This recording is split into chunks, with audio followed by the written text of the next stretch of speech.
Nation, let's get it.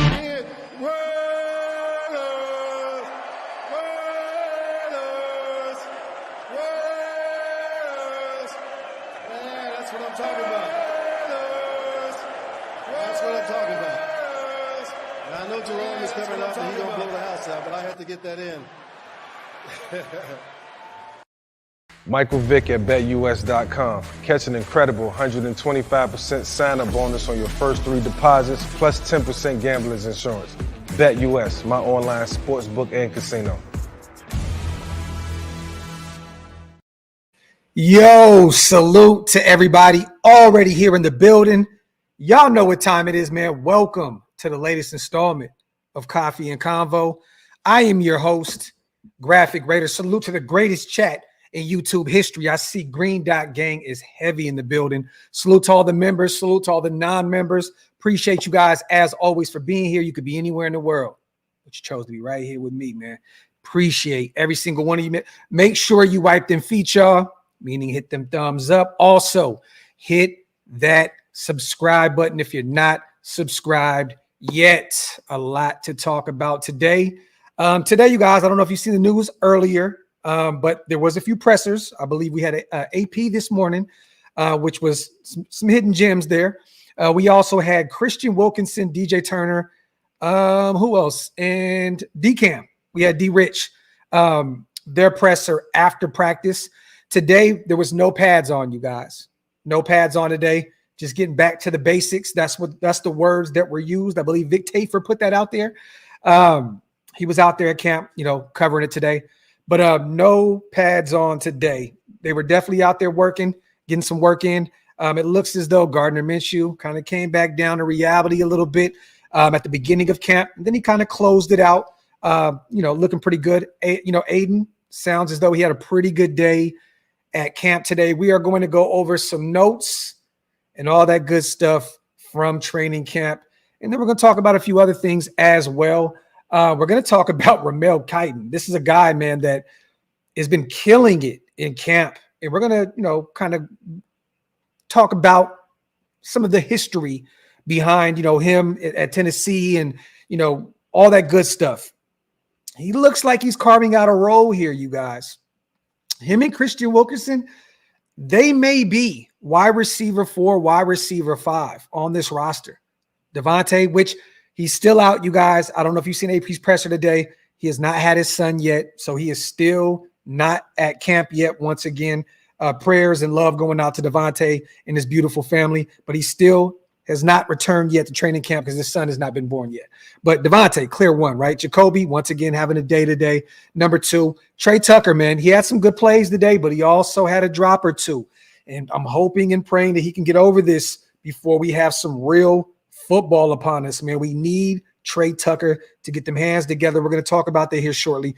But it looks as though he is our wide receiver 3 at this point. And Christian Wilkinson, another guy that is making big plays at camp over and over. And another guy, once again, we talked about him, and we're going to talk about him here even more later on in the show. Ramel Keyton, UDFA, or Keyton, tomatoes. UDFA is absolutely balling. Guyton returned off the PUP list today, you guys. So we do have our other receiver, our other receiver that Tom Telesco brought in free agency, previously played for the Chargers, has that connection with Tom Telesco. I don't know if he's going to make this roster. He just returned from the PUP list. We'll see what he looks like out there. I didn't hear his name too much today. I know they're probably being a little patient with him, because this is his first day at camp. So we'll probably hear his name a little bit more moving forward, and we're guaranteed to see him a lot in preseason. But yeah, man, Christian Wilkinson once again having a day. Vic put it out there that Minshew was a little erratic at the beginning of camp. He took a step back from Saturday's scrimmage. Energy changes a little bit when you take the pads off. This wasn't one of those days where, our defensive line was trying to kill him per se. They're not trying to kill their teammate, but they're trying to get to him, right? But he had an okay day today. Struggled early on, kind of cleaned up at the end of it. Jack Jones, once again, having a big day, you guys, in special teams and at the cornerback position. You love to see it. Vic also put it out there, one-on-one deep drills. Mayers and Mayer came up big. Tucker had a drop. O'Connell drops one into Wilkerson to end the drill. And there was another play, I believe, later on down the line or later on in practice where Wilkerson, there you go, nice sideline catch in traffic. Tucker bounced back from that drop, snagged a pass running to the sideline, got his feet in. Wide receiver coach Edgar Bennett and sideline really fired up about both. And if you guys seen the presser this morning, AP did talking to Edgar Bennett about getting Ramel Keyton a little more reps with the second team. So that's something to monitor and keep an eye on moving forward, you guys. He definitely reached out to Edgar Bennett, our wide receiver coach, and said, we need to see Keyton a lot more out there with the number twos. That is a blessing. That is something that you love to hear. A UDFA, the expectations are really not that high, right? We didn't expect too much, but this is a kid, man, that at Tennessee, you guys, did fairly well. He started all 13 games 2023 season for the Volunteers. He didn't have a crazy amount of production. He had 35 receptions for 642 yards, but he did have 6 touchdowns. So after 2023, he decided on declaring for the 2024 NFL draft, where he ended up being a UDFA. Once again, the production is not out of this world. You know what I'm saying? Even in 2021, I believe he had 7 receptions for 72 yards. In 2022, he had 77 yards and 2 touchdowns in a win over UT Martin. But he didn't really have a ton of production at the collegiate level. So, there's that. But the guy has the measurables, you guys. He's 200 pounds, 197, somewhere in that range, 6'3", big body wide receiver that can go up and get the football. This is a 50-50 type guy that you can just throw the football up to and say, go get it. So I'm excited about having this kid potentially make this roster. And here in the near future, probably sometime this week, I'm going to have East Coast Gridiron on, and we're going to kind of break down a little bit more of Ramel's game. I know he's very familiar with him. He does a lot of breakdowns at the collegiate level, football or whatnot. So we're going to definitely bring East Coast on to potentially go over some of his tape and talk about, what he brings to the table in terms of being one of those wide receivers, 4 or 5, who's to say? But this kid, man, if he keeps looking the way he's looking right now, he could potentially sneak onto this roster, like real talk. Let me see. Yes, Guyton was out there. We talked about that. Also, you guys, there was another play. This, according to Levi Edwards, salute to him. Sexy play alert. Christian Wilkerson climbs a ladder on the sideline to claw a pass away from the cornerback to keep both feet inbound. Good ball placement from Aiden O'Connell as well. So these guys are out there making a statement today. It looks like the offense was gelling a little bit. Max was all over the place again. This is going to happen every practice, every scrimmage, anything. Preseason, if he gets any snaps, regular season, this is just who Max is at this point. You know what I'm saying? Salute to Old School, my guy, man. I'm becoming a member. Appreciate you, brother. Welcome to the Green Dot Gang. Salute. If you guys want to be a part of the Green Dot Gang, hit the link. It's pinned up top. It is definitely one of the best ways to support what we do over here at OLV Raiders Network. Salute to my guy, Old School 86. I appreciate you. Salute to Mr. Wrong. Tucker better not turn out to be another Hayward Bay.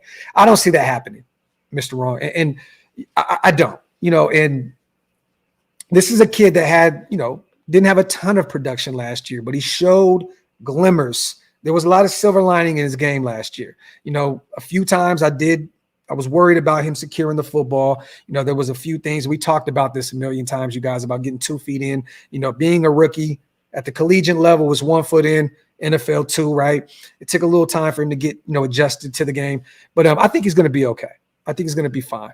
You know what I mean? And remember this, you guys, a lot of the reps that he got in the offseason were from Aiden O'Connell. They practiced a ton in the offseason at local parks and out there in the Las Vegas area. So, quarterbacks throw the football differently, every one of them. You know what I'm saying? And maybe he has that rapport with Aiden O'Connell. So there's going to be some, chemistry issues. There's going to be some getting used to the way Gardner Minshew throws the football and all that good stuff. So this is what training camp is for guys to, to get used to their teammates, the way they go about their business, building that camaraderie, building that chemistry. It's going to come together. It just takes time.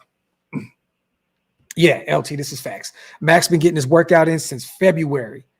Got it in him. This is facts, man. Salute to my Oos, my guy. Salute the Brave Raider, my dog. We will see both O'Connell and Minshew on Saturday. Graphk, the question is, who with our ones play? We shall see. But I said it all week, you guys. People were asking me, what is it going to look like? And AP assured it. He said that these guys are going to get at least a quarter apiece in preseason. So we don't know who's starting. I still have Aiden O'Connell out there in the quarter one. I do. I think that AP wants to give him the opportunity to win this job coming off of the end of the year that he had, the 8-9 tutties, no picks. He started to look a little nicer as the year, went on.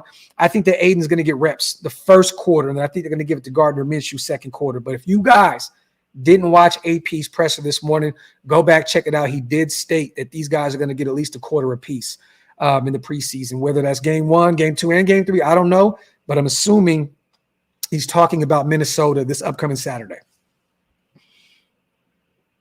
Salute to Raw. You think we should make a move via trade or free agent pickup, or should we just rival what we got? Rival what you got. There's no real reason to go out there, man, and make any moves right now when you're still trying to figure out what it is and what you have.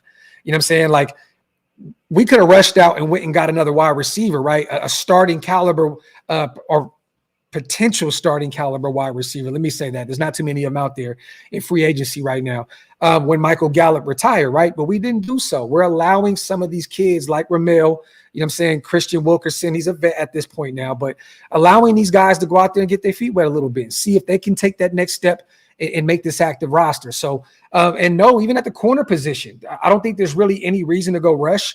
Richardson apparently is looking good out there, a young rookie out of Mississippi. And then Mississippi State, and then also Jack Jones is balling. I'm hearing, mixed reviews about JB, hearing great things in coverage, but then, the PI, a few 15-yard penalties that needs to stop here soon. But no real rush to make any trades or any of that stuff right now. You know what I mean? Just let's see what we have right now. Let's roll with the punches.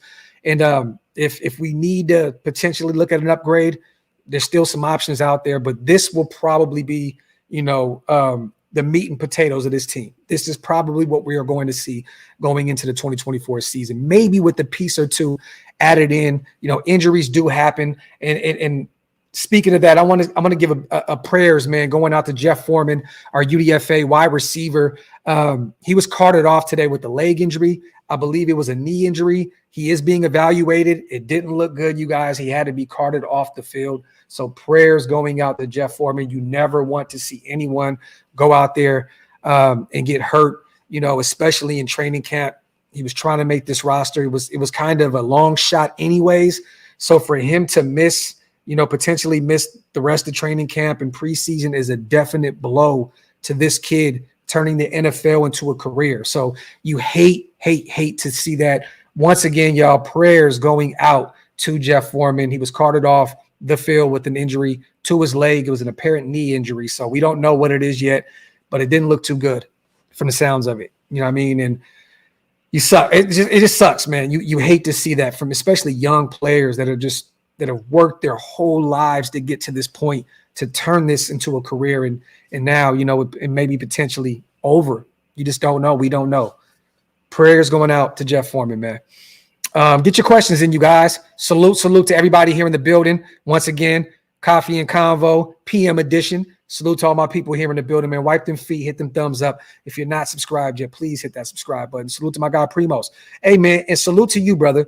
500 subscribers. That is a major achievement, brother. Salute to you and what you guys got going on over there. Salute. Graphk preaching what I was saying, to stay in-house and rival what we got. Facts, man. Facts. Salute to my brother Graham Cam in the building as well. One of the mob fathers himself. Salute. Yes. Prayer hands, man. Prayer hands. Yo, Primos, me and my family were screaming like schoolgirls, man, when we seen Roman Reigns pop out, man, at SummerSlam, man. So we loved it. Chris, there's nothing at this point, still doesn't have a job. That's still an option for us down the line. This isn't a guy that you have to bring in and learn Patrick Graham's system. He played in it before. So he's definitely an option if, one of these guys, doesn't make this roster or just doesn't look the way they thought he would. Maybe Brandon Faison. He's been dealing with some things. I know he missed practice the other day. I don't know if he was out there today. I haven't asked anyone that was out there, so maybe you guys know. But that is still definitely an option down the line if we need to bring in another corner. Shady, man, salute to you. And DJ Turner, man, they're giving him a bunch of different looks. He's all over the place right now. You love to see it. Special teams, getting reps at wide receiver. He could be another guy, Shady, once again, that could be a name to keep an eye on at the latter part of that wide receiver room. But they're definitely giving him reps across all over the place. If you watch the presser, they were talking about him getting looks all over. So you love to see it, man. Salute to Joe, my guy. A $5 special, man. I appreciate you, my brother, as always. Dylan Lauby, Ramel Keyton, and DJ Glaze cooking in camp. And that was another guy that we were going to talk about. Another day, another few reps at the starting right tackle position for DJ Glaze. Once again, you guys don't want to look too deep into it because Colton Miller is out, and you already know who can play left tackle. That is Mumford. But it's definitely something to monitor moving forward. It sounds as though DJ Glaze is picking up the speed of the game quick. James Craig and Joe Philbin and company love what they're seeing out of the young pup. I'm hearing really, really good things from our third rounder out of Maryland, man. It is beautiful to see a young kid like that holding his own in training camp, especially with Max Crosby on his side. So that is big. To hear DJ Glaze's name a lot, and it isn't bad, is a phenomenal thing. You know what I mean? Like we always say, it's always good to not hear their name, right? Oh, okay, maybe he's just kind of floating under the radar, or it's he's been getting cooked at camp. Everything about Glaze up to this point has been phenomenal, and that's all I'm hearing is he looks like he could be a starting right tackle. So you love to see it. Real competition. I love it, man. I could have swore Tommy T was trash drafting outside the first round. Laugh out loud. Hey, Joe, man, look. Let him hate, man. Salute to my guy, Joe, man. Salute to Tom Telesco, too. Salute to my guy, Hug, man. My brother is in the building, man. Salute to the my father himself. Banshee says top 3 defense, calling it now. Put that into the universe, family. Put that into the universe, and I can definitely see it happening. Everybody keeps talking about how great this defense is. Everybody also with the mistakes and the success that's not happening with the offense. Everybody keeps saying, well, they're going against one of the top defenses in the NFL. I just keep hearing that from numerous people, right? That is a blessing to hear as a Raider fan. Well, they're going against one of the better defenses in the league. Phenomenal. Yes, this could potentially be a top 3, at worst, top 5 defense in the NFL. Salute to Banshee. The Glazinator. Salute to Chris. Let me see. Marvin, there's no reason to trade Colton Miller, man.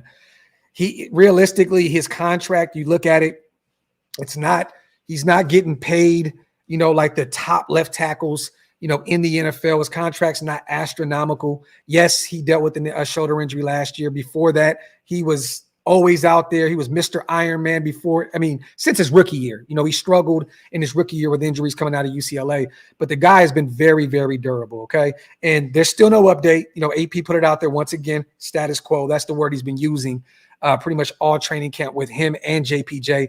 But patience, Grasshopper. Marvin, we have a lot of time, for Colton to get back, get right. There's no real football out there. I don't think we're going to see Colton anyways too much during preseason.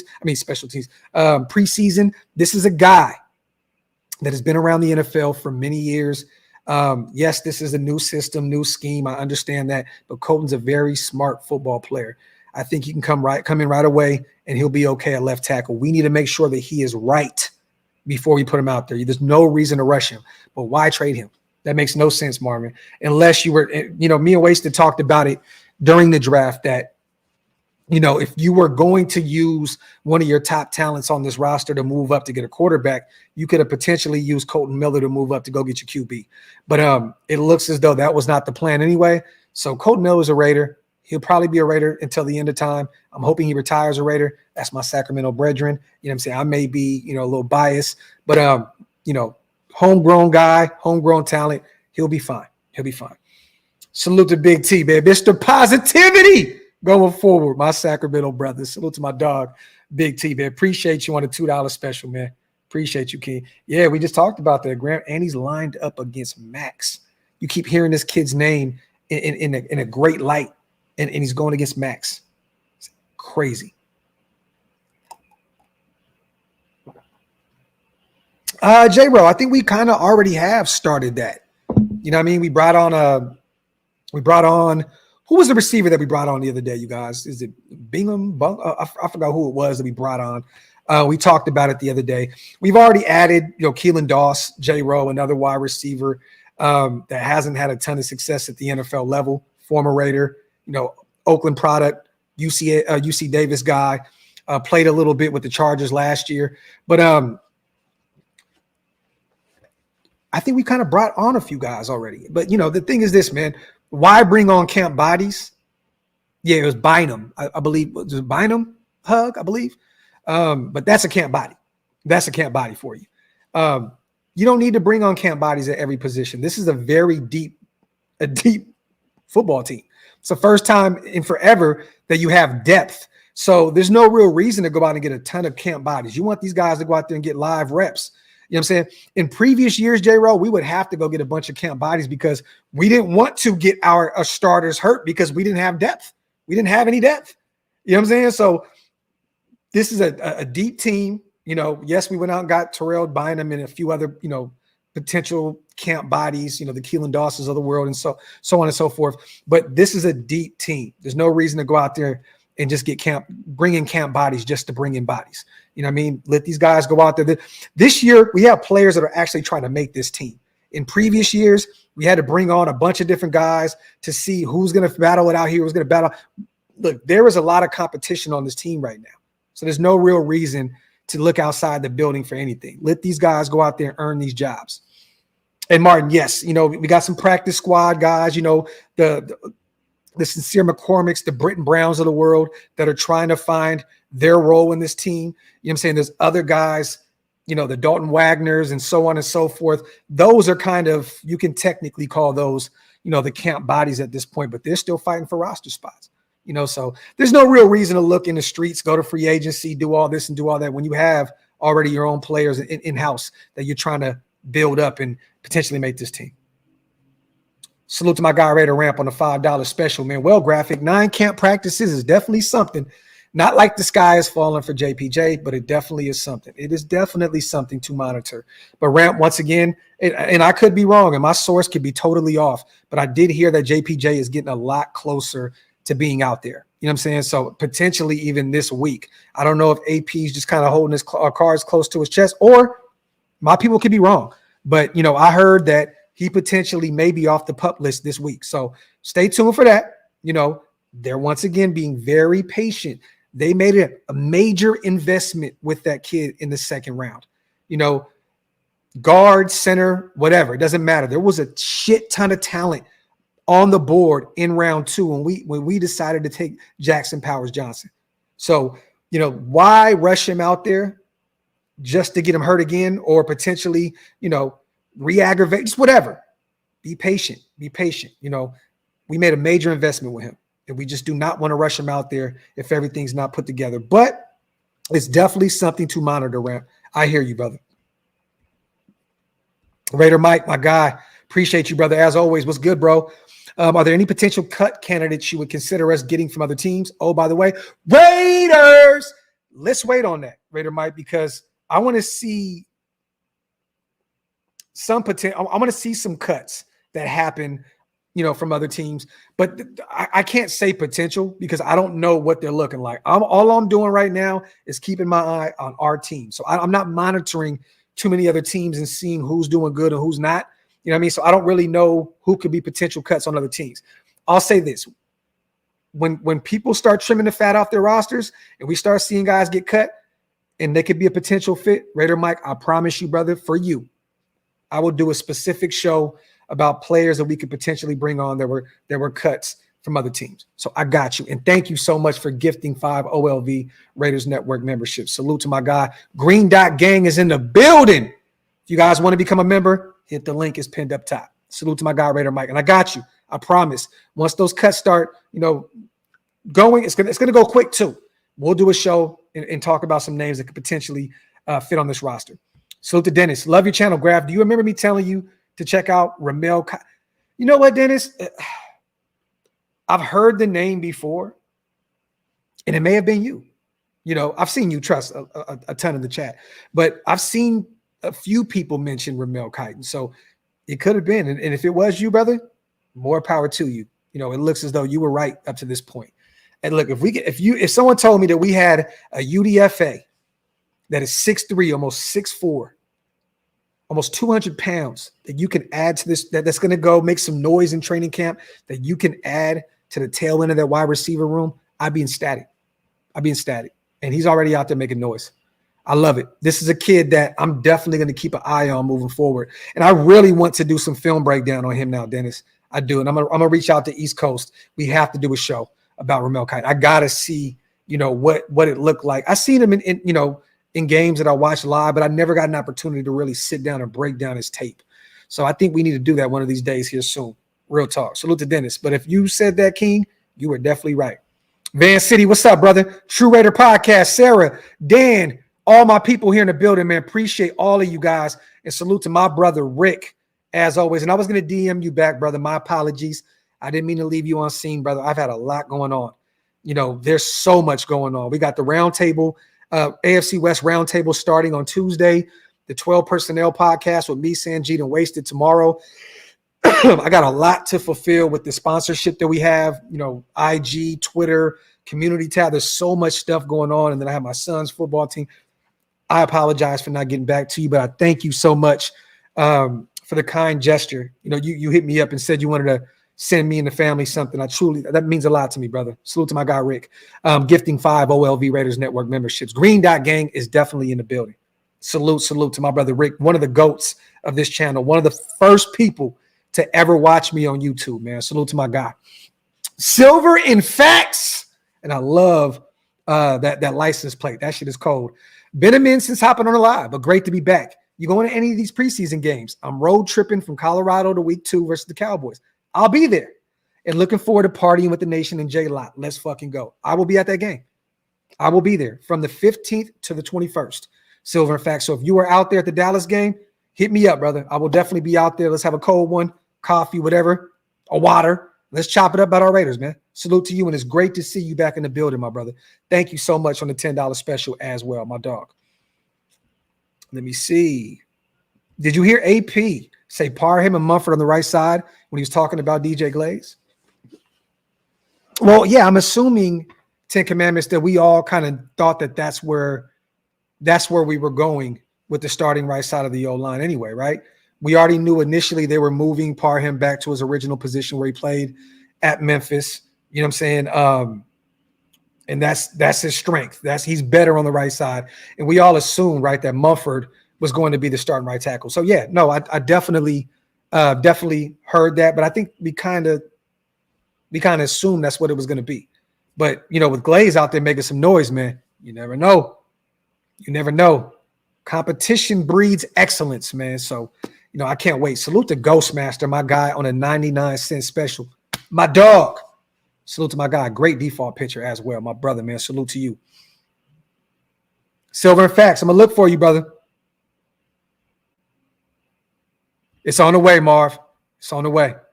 All I'm going to say is my boy hit me the other day, sent me a message and said it's almost that time. So stay tuned. Isaiah, I do too. I do believe that Mumford's going to start. But it's just a great thing to know that if Mumford struggles or God forbid something happens injury-wise, we have a DJ Glaze on this roster. It's funny. I'm one of those guys, and I have to admit, And there hasn't been any real football yet, you guys. So I'm not going to get super hyped up about DJ Glaze, but I may have been wrong because there was already a few runs on tackles up to that point. And I was a little nervous. I'm like, man, I think we just kind of took DJ Glaze here, because the run on these guys, it was back-to-back tackles.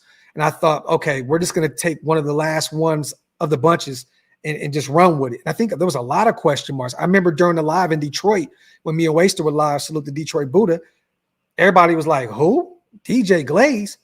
And then you go back and watch some of his tape, and you're like, holy shit. Like, this kid is a baller.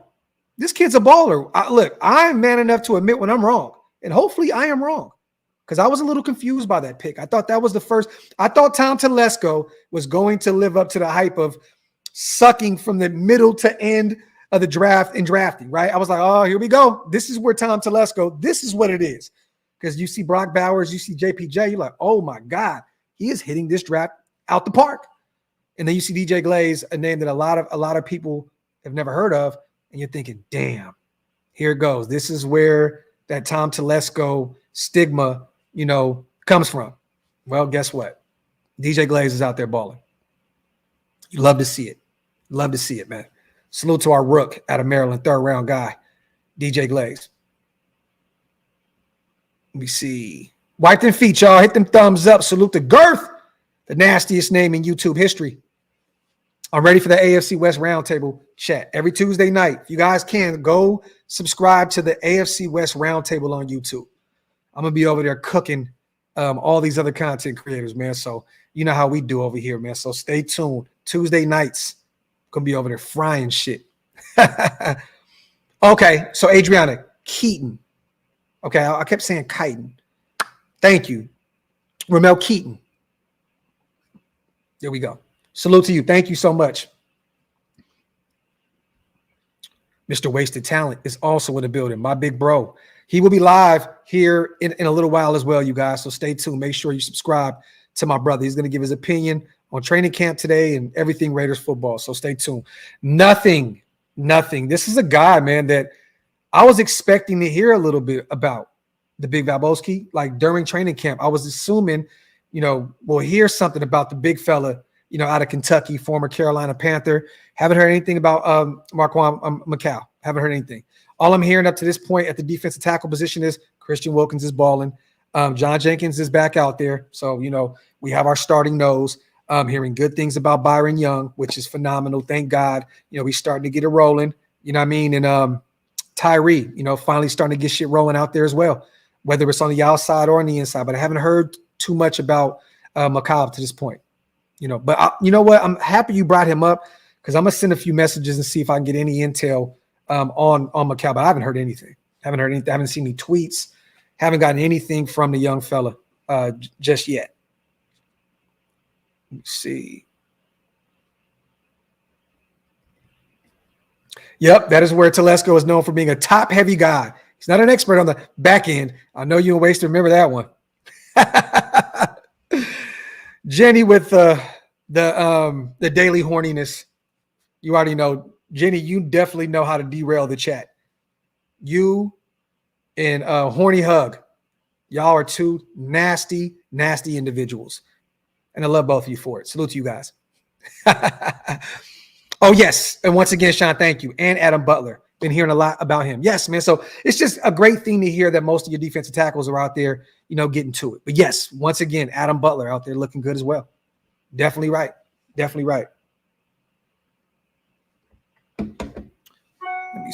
me see. Stop the cap. Yo.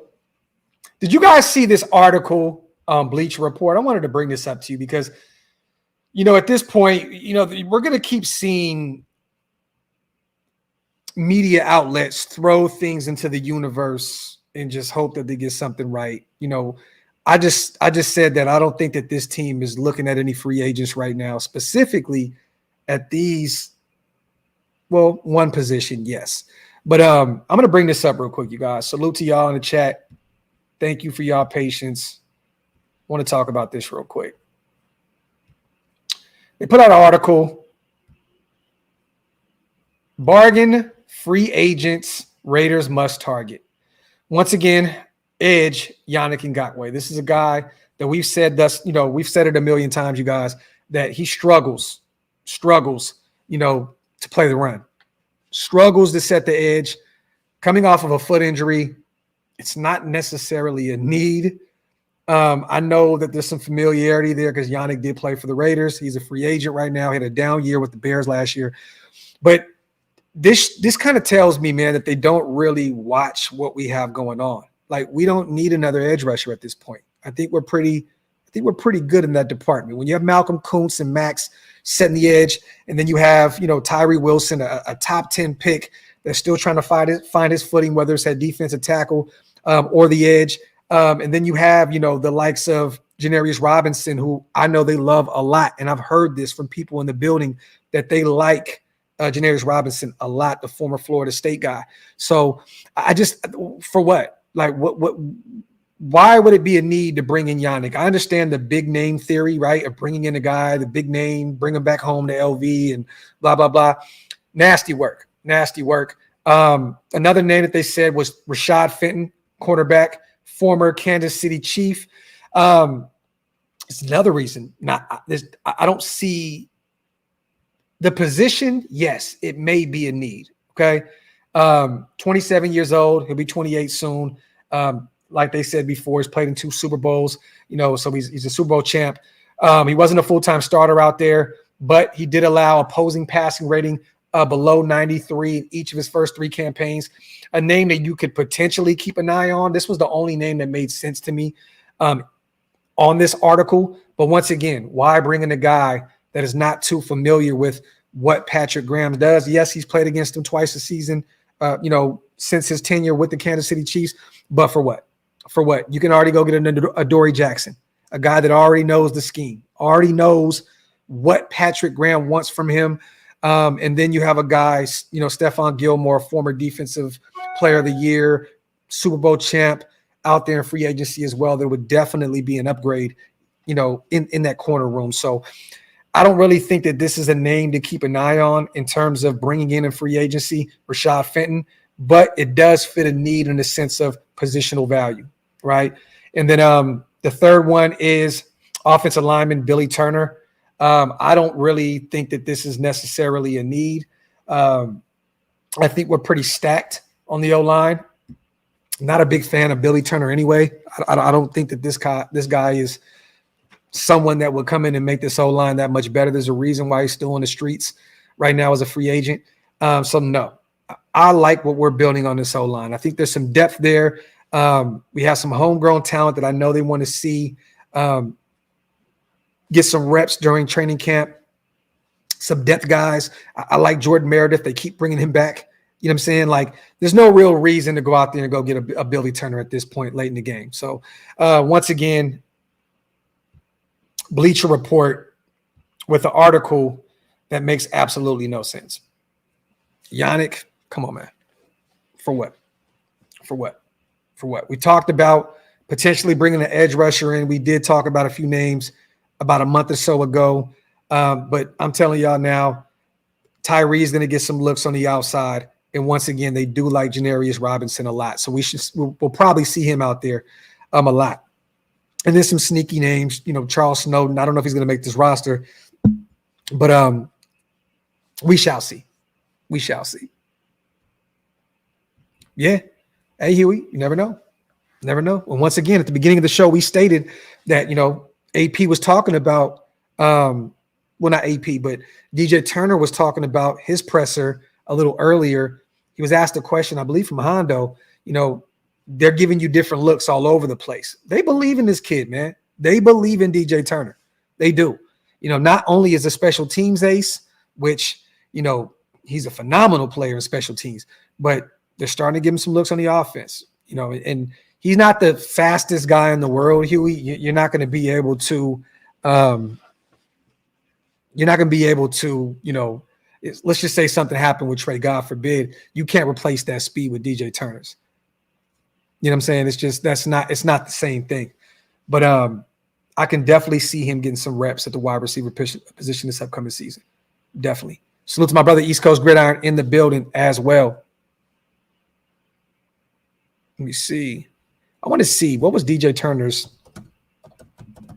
40 time. He ran a 4.26.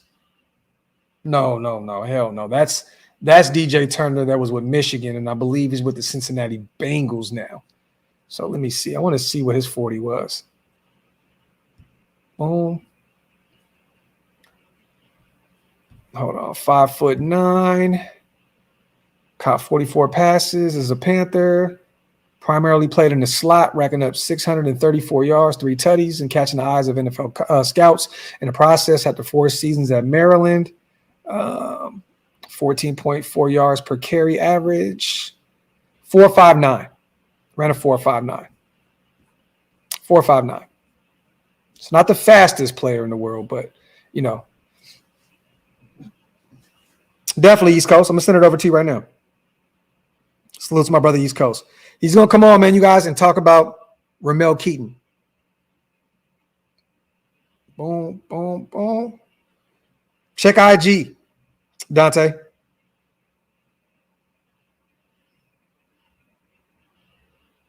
Oh, salute to my brother Dante in the building. Let me see.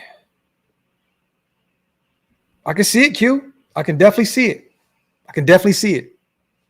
New era. I have not watched the Tom Telesco interview yet. I'm definitely going to watch that right after this live.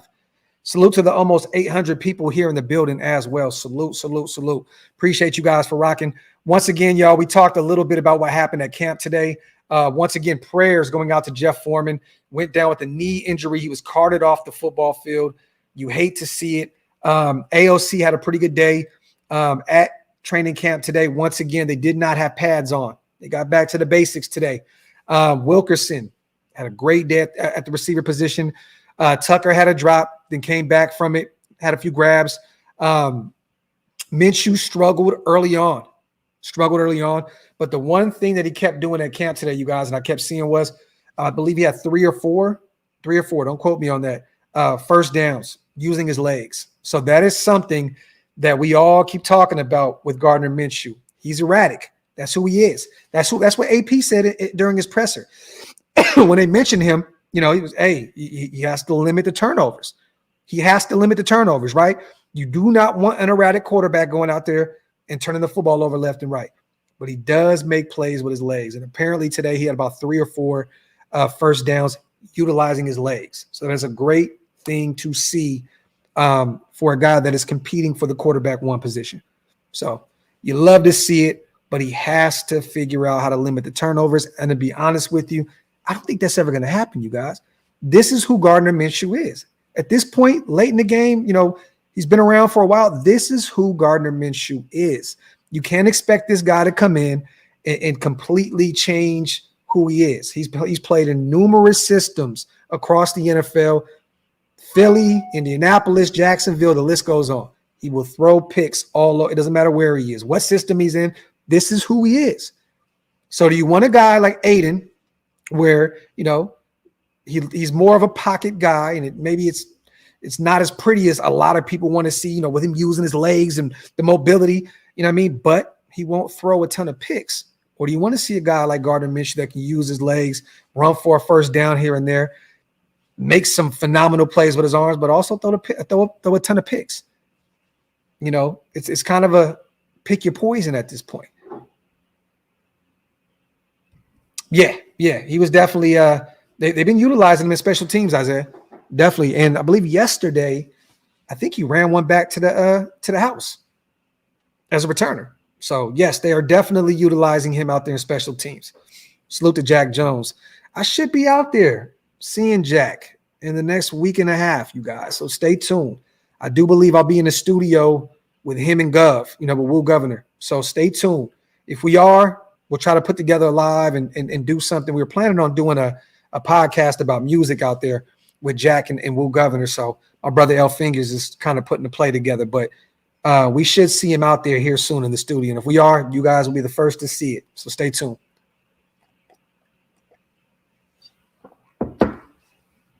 King, I agree. Said this is jump. I agree. Look, I feel like with Aiden, it's not going to be all. It's not. Sometimes it may not be beautiful. It may not be the sexy play that you want to see. But I don't want to see my defense be gassed all the time. I don't want to see a potential top 5 defense have to be on the football field more than what they need to be because we cannot secure the football on the offensive side of the football or throwing picks or, I don't want to see that. I don't want to see the defense on the football field more than what they need to be. Keep them fresh, man. This is why I'm hoping this ground game gets rolling this year, y'all. I'm hoping that Zeus can pick up where Josh Jacobs left off. I'm hoping that Dylan and Alex Madison can be those guys to help, relieve Zeus, with some carries here and there, and also in the passing game. We need to be able to run the football this year. We have to, man, because if Gardner's there, like I said before, he's gonna throw some picks. And Aiden also, he's not the greatest quarterback in the world. I'm not gonna act as though Aiden is this all-pro player, and he's gonna do this and do that. He's gonna make mistakes as well. He's a year 2 guy in his second system, in 2 years. So there's going to be some bumps and bruises with him within this system as well. So, but I'm just hoping that we can run the football this year. And I know that AP wants that to be the identity of this offense. Run to set up the pass. And, hopefully a lot of that is Brock Bowers, and Devontae Adams with a mixture of Jacoby and Mayer and Tucker, and a lot of Laube. Salute to my guy. Salute to Chris for Raiders, my dog, man. Just put some funds on BetUS for the over/under, so I know I am making money. Salute to my guy, man. My dog, Chris.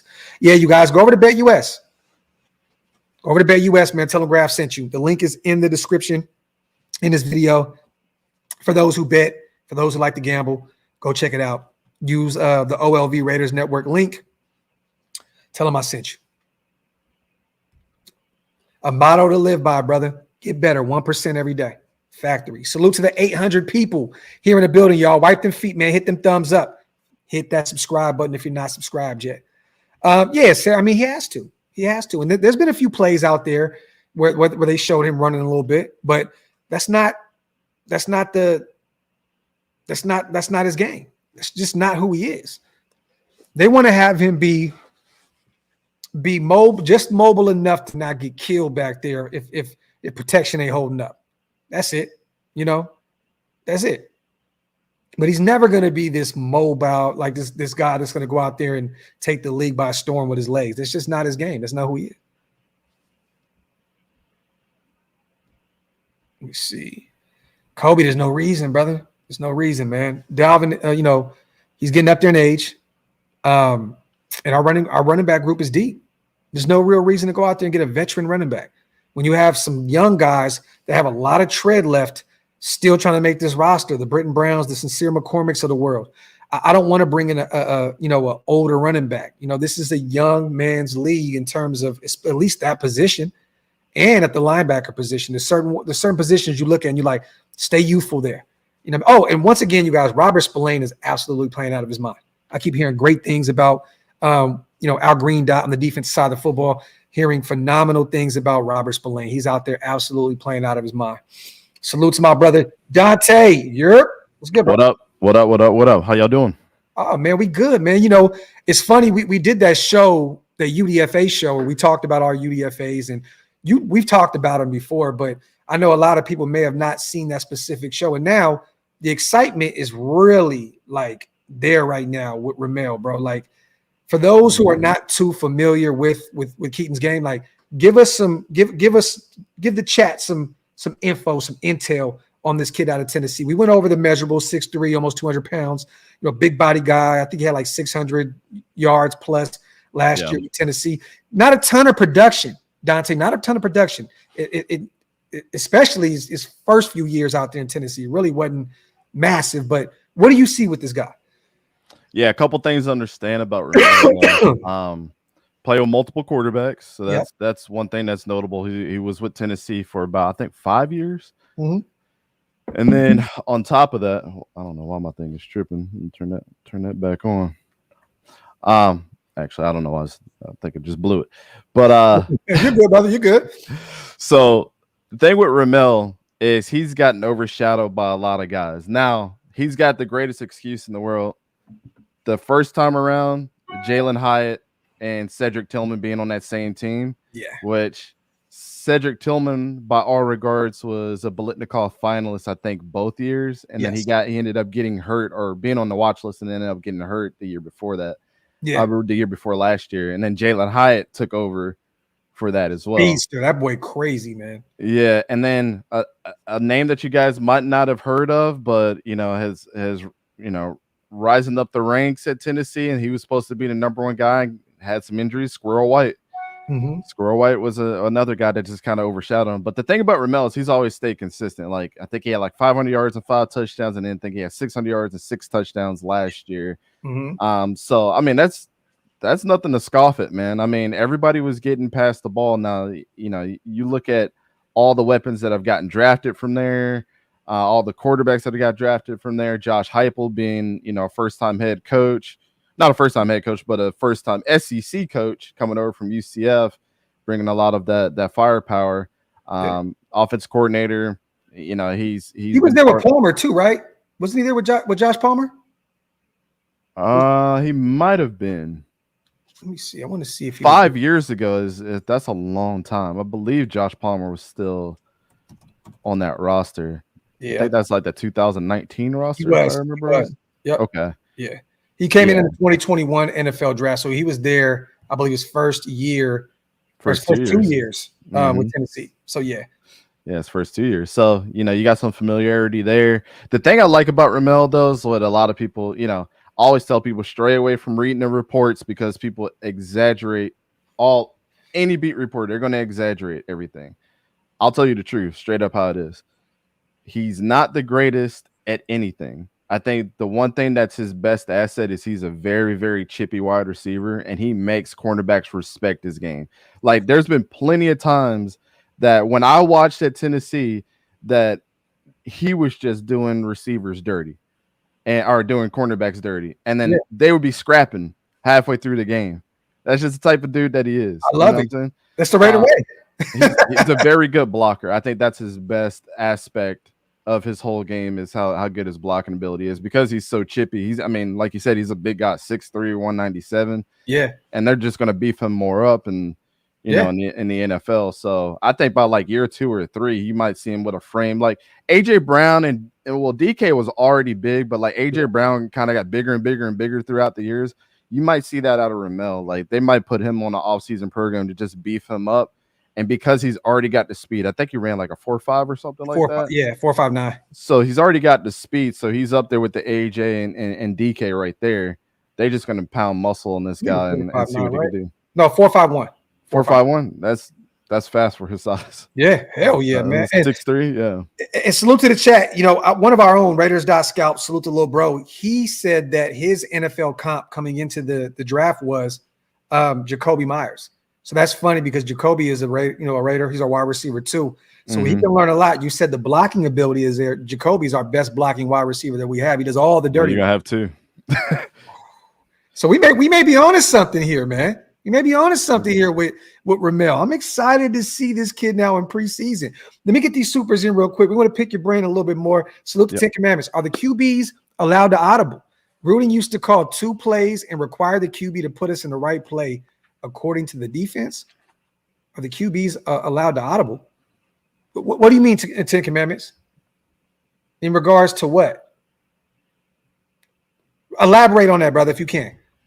Salute to the Valvoski. Week 3 offense versus year 3 defense. Great hearing our O is scoring on our defense. Our defense is having issues covering Bowers, so the league is too. I think everybody's going to struggle to cover that guy. Dante, like, this dude is different, bro. I don't know if you've been hearing, but he has had a phenomenal camp. This dude's all over the place, and Dylan as well. Dylan, bro, is like he's on the hype train is real with Dylan Lowry right now, bro. I was the first one chewing that train, bro. I am pause. You and Scout my bro Scout, and I gotta bring him on with you, man, because you guys are having a phenomenal conversation because you guys both cover. He's a scout at Appalachian State. So okay, but he's a Raider fan. My old stomping grounds. Yeah, so he's a Raider fan. But he comes on. We talk. I got to bring y'all on. But he stated, early on, we need to bring him on. I was questioned. I said, young white running back from New Hampshire. I'm like, what? Like, I don't know. Like, is that gonna? Bro, he gives the greatest answers too, and like, I have a playlist on my channel. I never like to plug anything, but if you want to see more on what Dylan Lobby is like after a practice, bro, hold on, bro. You better plug away. Stop playing, man. This is home for you, bro. Everybody go subscribe to our brother East Coast, Gridiron on YouTube, man. He puts on the best film breakdowns, and he does a lot of content on a daily basis, you guys. So make sure you guys go to subscribe to our guy. Yeah. And it's gonna be in the chat. It's gonna be in the chat also. So if you gotta leave and hit that subscribe button, do so, please. But go ahead, brother. Yeah, so I was the first one to interview him on the field in the very first practice that they had. And one of the questions I was always curious about, like Division II guys coming over and practicing against like all these Division I guys, because Senior Bowl is the best of the best in the offseason. I mean, I love the East-West Shrine Bowl. Shout out to Trey Taylor. He went there and, of course, balled out, and a couple other guys. But, like, I think the Senior Bowl and what they provide is, top-notch. I mean, Mike Tomlin's always out there. A bunch of NFL head coaches are always out there. But the first thing I asked him was, like, look, man, I'm curious of how are you adapting to the speed and how different is it, playing with these guys? Yeah. He gave the best answer that anybody could have gave because it took me for a loop. I was like, wow, they answered this differently. He's like, the speed of is definitely different. He's like, I'm not going to lie, it's definitely different. Mm-hmm. But he's also, also on the other end, it makes you better because everybody else is better too. So it's, take it as you want to. A lot of the plays that used to be hard become a little easier because these guys are so much better. I like that mindset. I do too. It's like, dude, that I told him after, I was like, dude, that was a perfect answer. Yeah. That was a perfect answer. It doesn't get any better than that. Because nobody ever takes that other side of it. They're just like, oh man, I'm here to get better, everything, it's too fast, and I gotta slow myself down. He was like, bro, everybody's good. So like it's actually a little easier. I told you, I know Quinyon Mitchell was your boy. I told you this. I'll say it again for the chat if you never heard. They put this dude on wheel routes in practice just to burn Quinyon Mitchell because Quinyon was locking stuff down like he was. Yeah. Until Dylan Lobby came around the outside and he had to take the wheel route on him. Put him in the blender. Yeah, it was nasty. Hey, well, look, it was going to be Quinyon Mitchell for me, but now that he's not a Raider, man, hey, it is what it is. Dylan smoked his boots. Let's go. Yep, it is what it is. I appreciate you on the $5 holler, brother, but that is a nasty ass offensive line. That is disgusting. And I know why you're saying that. Oh, I love it, bro. I pulled the Munford the other day. Bro, y'all don't know the East Coast be sending me and Big Mike like these cards all the time of Raiders and shit. Who'd you get last time? You got Actually, I pulled them again. I got 2 Jackson Powers Johnson cards, and then I picked up a Jack Jones rookie card the other day. So. Oh, that's cold. But no, that's nasty. Put those on ice. Yeah, you got to. I'm actually getting back into my card collection game now too, bro. I'm starting. Oh, dude, I got cards everywhere. I'm trying to organize everything right now. Me and my wife just went through a splurge this weekend. Don't even ask me the amount of money that I spent this weekend. It's nasty work, and she's an enabler. No, but I don't want to see Andres Pete anywhere near this starting lineup. If Jordan Meredith, which I've heard some pretty good things from him early on, but if he's a starter on your lineup, on your offensive line, they're going to struggle mightily. In a perfect world, as much as Glazes look good out there, you don't want him having to start in year one. You know what I'm saying? Like, I think he needs to sit back a little bit. I mean, if he wins the job, Dante, hey, give it to him, clear cut. But there's a reason why he's out there getting starting reps right now. It's because our starting left tackle is out with Colton Miller, and they're giving Mumford a look on the left side because he played left tackle last year with Colton out. So we need another starting right tackle. So I'm actually very curious on Thayer Munford and how he's going to look. Because, like, you got to give him the benefit of the doubt. Regardless of what you think about his run blocking ability every once in a while. But, like, you got to understand where he came from.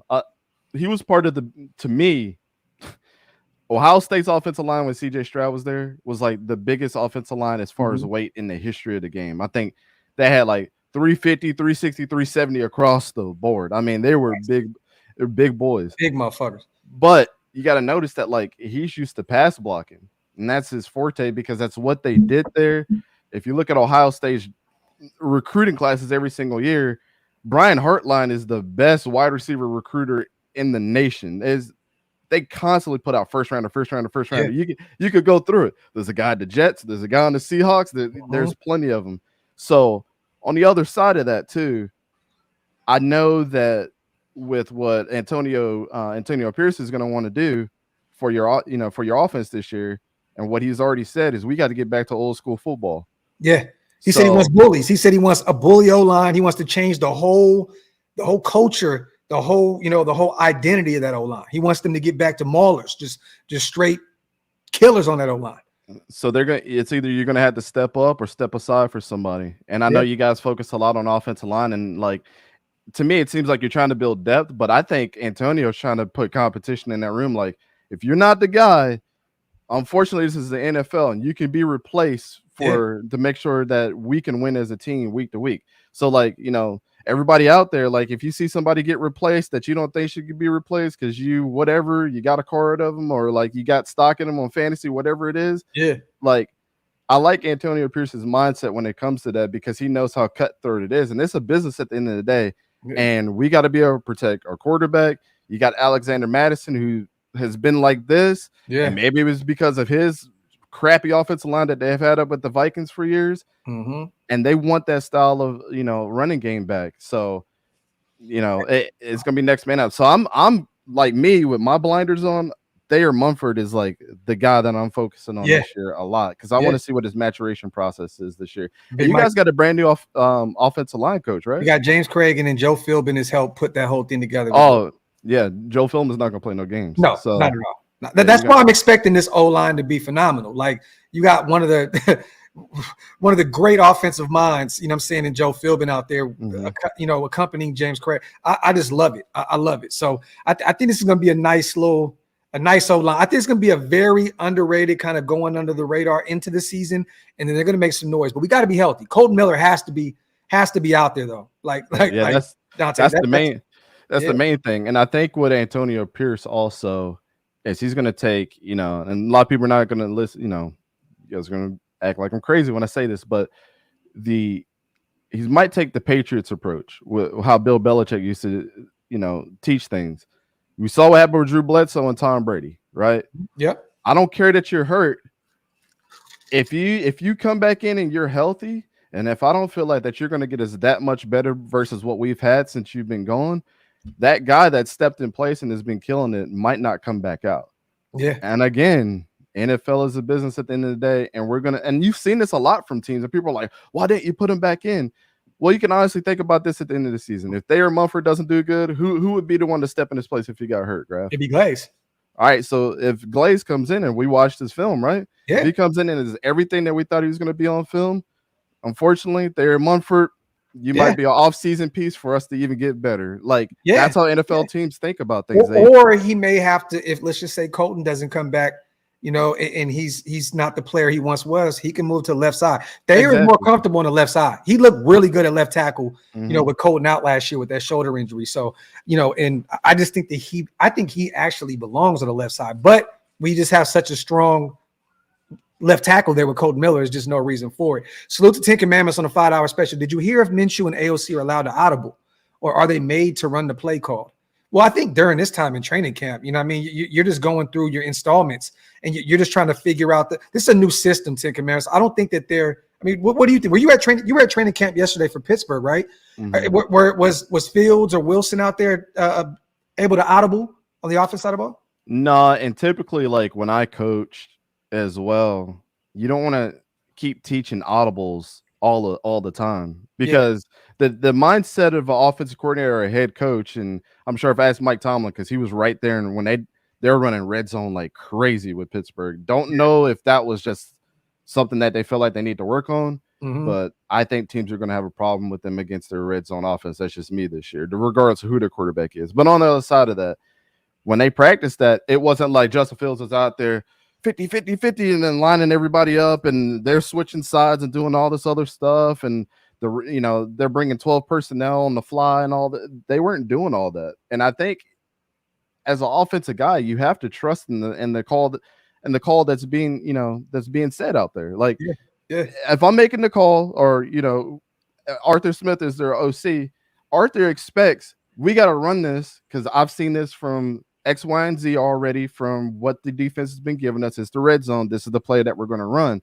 Yeah. Now, in their installments, of course, it doesn't look like that from the fan perspective, but from their installments, if that middle linebacker is lined up on the weak side of the field or a shift has happened, yeah, we might drag the inside wide receiver to the other side to see if he moves and see if we got a man-to-man matchup there, or Pat Fryermuth might have moved. Like, but we can't tell that because of that's what they're practicing, so it just looks natural. But I mean, from my perspective as a coach, I want you to be confident in the call that's in the play that's being called. Yeah. On the other side of that, you have to know when you're in a bad situation too, and I think that gets taught later on. That doesn't people are still trying to learn to play, but like these guys have had 2 weeks of camp, and then now they're playing a preseason game. Yeah, this ain't like college. They have practice in the spring. They've been practicing now. Yeah, and they've had about 6 to 8 weeks to get their team together. NFL is not like that. No, because a lot of guys don't show up to mini camp. They're spending time with their families, and then they got 2 weeks to get it busting. Yeah. Like Russell Wilson and George Pickens and Najee Harris, we didn't see them a lot at practice. You know why? They've already proven that these dudes. I was telling my wife that. She's like, we haven't seen them a lot. I'm like, they're trying to save them from getting injured. Yeah. They're the superstars of the team. Mm-hmm. And somebody like Russell Wilson that's been in the Super Bowl, you ain't going to tell him to practice a lot. He probably already knows the game. Real quick, I'm hearing Ayuk, man, that Pittsburgh and Ayuk situation is getting close, man. There may be a trade already in motion. What it sounds like is Ayuk is the one that has to say, I like the deal that Pittsburgh is giving me. That that's what Sheffer put out there. He didn't state the team, but I'm assuming it's the Pittsburgh Steelers. That Ayuk trade that the Niners already have it out there. Like, okay, cool. If you want to move on, great. And now Pittsburgh is saying, we want you, but you have to accept this deal that we have in play. And if you don't, then it is what it is. So keep an eye on that Ayuk to Pittsburgh. They may be bringing another guy, man. That might look good too, but let me tell you something, man. Van Jefferson. Oh, yeah. Looks phenomenal. Dude, he stayed like 45 minutes after practice on the jug machine. Wow. And then he came over to us and like signed autographs right after. But he's like a career wide receiver 3, like 3 or 4. I think he's trying to put himself in contention to be the number 2 there. Ooh. I think he looked, and he was the standout in that practice. But yeah, Brandon Ayuk goes there. I think it, whatever. I honestly think Brandon Ayuk's going to go to some weird team. Like, so look at Big Mike. He says, "How much for the JPJ for the second time, Dante?" I got 2 of them now, Mike. I can send you one now. Salute to Big because he collects cards too. He's giving a bunch to my son, man. Salute to Big Mike, our brother. We will be live this week too, you guys, breaking down film on MJ Devonshire and DeCameron Richardson. So stay tuned for that. I believe Thursday. I just downloaded them today. There you go. Just in case NCAA tripping again. There you go. We got some fun Thursday night. Salute to Raider DB. What's good? Glad I was able to catch a little bit of the live. Got to drive back up to Sacktown from OC. When is the next Graphk and Wasted? In a few days, DB. I promise you, we'll probably be active maybe Wednesday. So stay tuned. We try to do at least 2 of those a week. So salute to DB on the $5 holla, man. Salute to the My Father himself, our brother, man, Hug D's, gifting 5 OLV Raiders Network memberships. Salute to the Green Dot Gang. My dog, I appreciate you guys so much. If you guys want to become members, hit the link. It's pinned up top. It helps the channel out tremendously. I'm going to ask you this. So right now, all the reports from camp is the other day at scrimmage, Gardner Minshew had a good practice. Mm-hmm. Went out there, was doing his thing, but he's been up and down, Dante. And then today he started off erratic. The pads took off. People don't understand that when you go from no pads to no pads, it's a totally different game, bro. Yeah. I used to like to practice with my helmet on all the time. Yeah, it's totally different. But today he started off practice with no pads, erratic. The end of the practice, he started cleaning it up a little bit, came down with, I think he threw a touchdown or 2. Is this, being a Jaguars fan and you being a Gardner Minshew guy, is this a thing that you can expect from him? Kind of an up and down, erratic, make a play, give up a play. Is this who Gardner Minshew is? Yeah, I mean, honestly, if I was to take a 50-50 or 20-20 look at Gardner Minshew as a whole, right? Mm-hmm. The dude's never felt comfortable anywhere. I mean, he's been passed around like a $2 whore, at this point.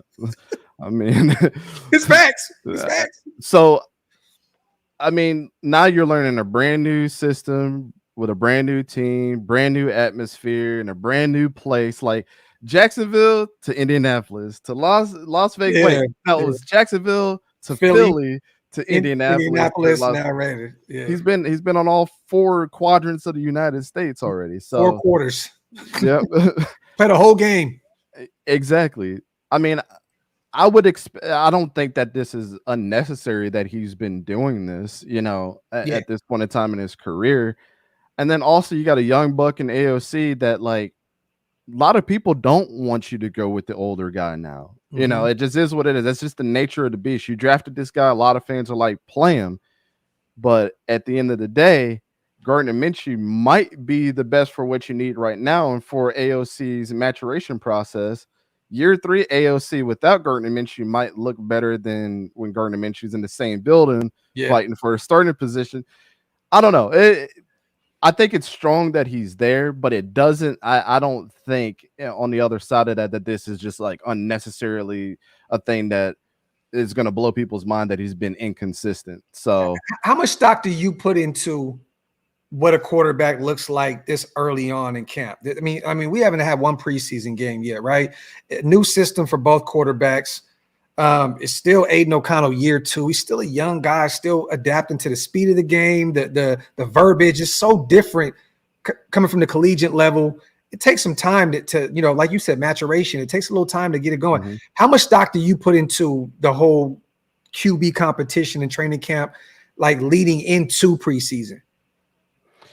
We'll never know. So, I mean, people can say what they want. Reporters can say what they want. We really don't know what goes on in those 4 walls. And I know that's not the sexy answer, Graph, but like, that's how I've always thought about things too. It's like, one thing can seem like one thing. Like, for example, me being at the Steelers camp, Justin Fields was out there 90% of the time taking most of the snaps. Mm-hmm. You can include whatever his name is. I forgot, he was in there for a couple snaps, and then Russell showed up for a couple like special snaps, and that was it. But it doesn't necessarily mean that because Justin is there that he's going to ultimately be the starter, because that's who everybody wants to see. Yeah. But again, are you going to give more snaps to AOC because he's inexperienced in the NFL and it seems like he's going to be the starter because of that? Or do you give more starts or more snaps in practice to a guy that's been there for a little bit that knows how this works? And all the thing he has to do is like, I don't have to work on my arm. All I have to do is work on the relationship I have with these receivers in the playbook, versus AOC, who's still working on his arm, still working with the relationship, still working with the new coaches. Like, he's not used to this change from, the collegiate level to being with the Raiders. And I mean, the Raiders had, it was a rough year for him. Like that's a lot to expect, like on an emotional level, to think that this guy is like ready to step in there, and he might be. But again, do we know that? The reason why I think AP is going to ride with Aiden, though, Dante's, because they went up and they had an up and down battle last year together. And, Aiden had a pretty good end of this season. I think that without Aiden, AP may not get this job. And that may be a hot take, but he definitely wouldn't have got it with the other 2 guys that we had in the building. If you have Jimmy G out there, you're out. You're gone. You're gone. You know what I'm saying? Like, let me tell you a prediction that I think is going to happen. And I know this because of being a Jaguars fan. And how he actually talked about Anthony Richardson and Jalen Hurts when he was there. Yeah. I think at the end of the day, if AP was to go up to Gardner Minshew and say, outside of everything that's been happening, I understand that you guys are in the quarterback situation. Are you okay with being a mentor? Because we're going to ride with Aiden. What's going to be your role in that situation? Like, be honest with me. Mm-hmm. If you're here for competition, you're here for competition. Yeah. But if you're here to understand that Aiden is the guy, are you willing to make sure that this guy is built up to be exactly what we expect him to be? Mm-hmm. And I think Gardner Minshew is going to be like, I'm okay with taking the back seat because I want to win. And if you believe in him, then I have to believe in that process too. Yeah. I think that's what you're going to get from Gardner Minshew. To be completely honest with you, like, I think Gardner is literally okay with with helping the young guy out. Yeah, and that I've read this and saw this already. Like Gardner's had nothing but positive things to say. Yeah, about him. You know, bro, he did the same thing with Anthony Richardson, which I thought he was the perfect backup for Anthony Richardson. Like a guy that can use his legs, you know what I'm saying, and a proven veteran. I thought that was and then look what happened. Indianapolis, you know, they didn't have a bad season. You know, they really didn't. There was a video floating around of like him actually like shedding a tear when he found out when the news broke at practice that Anthony was going to be out for the season. And he was like, man, he was like, I don't know, I need a minute. I'll come back. And he came back on the podium. He's like, bro, I had to get myself together. He's like, I can't believe that. I couldn't imagine being this hurt my first year. I don't know if you guys can find that, but it was when he was up with the Colts and Anthony Richardson. I do remember that. Mm-hmm. But yeah, I mean, that's what I feel like. I truly feel is what's going to happen with Gardner Minshew is that talk is going to happen, and that it's either going to change the trajectory of the whole team for you guys, and AOC is going to be the guy, but it's going to be up to him. And everybody knows this, right? Like, it's up to you to be the ultimate leader of this team and to take us as far as we need to go. Can a Gardner Minshew, Dante, and I mean, I want to cut you off, but you are very familiar with his game. Is this a guy that can potentially turn a top 3 defense into a top 10 defense? What I mean by that is turnovers, forcing the defense back onto the football field, gassing them up, because he will turn the football over. He's already done it a ton in training camp. Like, was this a major issue in Jacksonville with him as well? Just that erratic behavior, just gunslinging and bing, bing, bing. We know Brett Favre used to throw picks too, but he had a lot more touchdowns than he threw picks. And Gardner's been kind of hit or miss. You know what I mean? And in the nation, we're a little nervous. We're like, we're finally building this thing the right way in terms of it's a defensive-minded football team. Defense. With Aiden, he's not going to go out there and turn the football over a ton. That's not really what part of his game. Last year he did throw a few because he was out there with the broken system. Josh McDaniels fired. Then you got Bo Hardigree calling the shots, and then and it's a new playbook, but not a new playbook. It's like they're trying to instill new things within it. Like, is this a situation with Gardner Minshew that could potentially haunt this defense? I don't think so, man. It may be a weird question, but I'm thinking in my head like, those turnovers can. Gardner was going to throw for a bunch of yards last year, and a bunch of touchdowns if he would have been the week 1 starter, in my opinion. But you ain't gonna do that when you got Anthony Richardson, right? So we would have never. People would have, screamed to have a quarterback like him on other teams. Let me just put it like that. So I'm going to give Gardner Minshew his flowers for what he had dealt with last year. Now, I think what's always been Gardner Minshew's thing is, yes, when he struggles, he never really gets a chance to redeem himself. I remember there was the first year he started, I think it was like week 5. I like that too. I like that. Against the Texans, he effed up. Like, I think he threw like 3 interceptions and a fumble. Then the next week we replaced him and put what's his name, long neck dude from NC State in Matt. Not Matt McGloin. You talking about Matt? What the hell is this dude's name? The GOAT, bro. Didn't he just sign the UFL? Matt Glennon. Matt Glennon. No, that's not Mike Glennon. Mike Glennon. Yeah. Hey, former Raider great. Matt Glennon. Yeah, Mike Glennon. So, and it was like, how is this dude ever going to learn? Like, I don't expect Gardner Minshew to be great in his first year, but like, I think the worst thing as a coaching staff is not to allow this guy to seek out his maturation process in the next game. Mm-hmm. The best way to prove that you can learn from your mistakes is that the next game that's coming up. I don't necessarily think it's practice at that point in time. The 5th or 6th week into the season, practice is just to make sure that we're all still in sync and that if anything needs to be changed, we're watching film on the next team and we're adjusting to that. Yeah. I don't think everybody's practicing to get like, I got to get 50% better. Like you're already in game mode. Like we are what we are right now. We just got to deal with what we got. Not the fact that players are not trying to, but you see what I'm saying, right? Yeah, like, definitely. you're trying to get to that next level as a team. I feel like that's always been Gardner's thing, and I feel like he probably held that close to his chest a lot of these years too. So I think the worst thing for you guys to do is to put him on the back burner after one bad game, and then just to force AOC in there if he's the week one starter. Like, let him go through his lumps and his bumps and see how he performs the next game. And if he does the same exact thing as a veteran, we gave you every single chance that we could. Is this for real though? Is Ayuk really going to the Steelers? It's looking like it's getting closer and closer to happen. It's not official yet, but a lot of talk right now about him going there. The Patriots and the Browns are the front runners in trade discussions with 49ers. Brendan. Now, see, I heard Cleveland, but what money? Like, and I don't know how.